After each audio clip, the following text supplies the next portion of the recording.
তো নন্দী হিল ঘোরার পর এবার আমরা পাড়ি দিলাম আদিযোগীর উদ্দেশ্যে, কারণ আমরা আগে থেকে প্ল্যান করেছিলাম যে একই দিনে আমরা দু জায়গায় ঘুরবো। আর নন্দী হিল থেকে আদিযোগীর দূরত্বটা খুব বেশি নয়, 30 থেকে 35 কিলোমিটার। তো দেখলাম যে চলো একই দিনে ঘুরে নিই। তো এখন বাজছে ঘড়ি কাটায় 9টা, আর আমরাও চলে এসেছি আদিযোগীর উদ্দেশ্যে। এই হচ্ছে আদিযোগীর মেন গেট। তো এবার আমরা যাচ্ছি ভেতরের দিকে। এখান থেকেও যেতে আমাদের প্রায় 3 থেকে 3.5 কিলোমিটার, তবে আমরা ওই আদিযোগীর যে মন্দির সেখানে পৌঁছাবো। আর মেন হচ্ছে যে আজকের দিনটাও ছিল খুব সুন্দর, ওয়েদারও ভালো ছিল। গরম ছিল অবশ্য, কিন্তু এবার যেহেতু আমরা অনেক সকালে বেরিয়েছিলাম তখন খুব ঠান্ডা ঠান্ডা ছিল। এখন দুপুরের দিকটা এখন গরমটা ভালোই আছে। হাই এভরিওয়ান, আমি বিশ্বজিৎ। তো চলো তোমাদের সঙ্গে শেয়ার করি আমার আরেকটা মিনি ব্লগ। তো দেখতে দেখতে আমরা আদিযোগীর মেন গেটেও চলে আসলাম। এবার এখান থেকে আমরা এন্ট্রি করব ভেতরে যাওয়ার জন্য। তো প্রথমে গাড়ি ফাড়ি পার্কিং করে জুতো বুতো সব খুলে রেখে দিলাম, এখানে জুতো জমা করে দিয়ে আসলাম।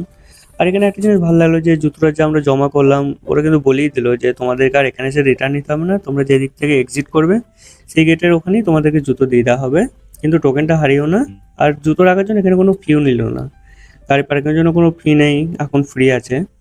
আর এই আমরা এবার ভেতরে চলে আসলাম, এখানে মহাদেবের মূর্তিটা দেখলাম। এবার প্রথমে আমি ভাবতাম যে হয়তো এই মূর্তিটা হয়তো পাথরের, কিন্তু কাছে গিয়ে যখন দেখলাম তখন দেখলাম না, এটা পাথরের নয়, এটা হচ্ছে স্টিলের।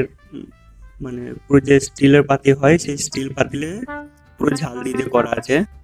আর দেখতে খুব সুন্দর লাগছে। এবার মেন যেটা যে স্ট্যাচুটা দেখে সবাই, এটা হচ্ছে স্ট্যাচু, কিন্তু মেন মন্দিরটা আছে ওর নিচে, ঠিক ঠিক নিচে না, তার সামনে যেখানে নন্দী মহারাজ বসে আছে তার সামনে একটা শিবলিঙ্গ আছে, সেইটা হচ্ছে মেন মূর্তি, সেখানে পূজা অর্চনা হয়।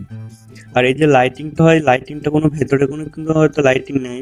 যে লাইটিংটা আমাদের যেটা মনে হলো যে বাইরে থেকে লাইটিংটা পুরো হয়, ওটা পুরো প্রজেক্টের সাহায্যে করে।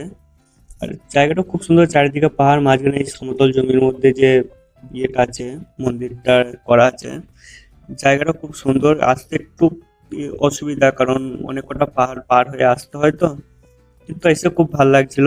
কারণ এরকম একটা জায়গায় আসবো অনেকদিন ধরেই ভাবছিলাম, কিন্তু সময় হয়ে উঠছিল না। ঠিক আছে, বাই বাই, ভালো থেকো সবাই, দেখা হচ্ছে পরে একটা ভিডিও।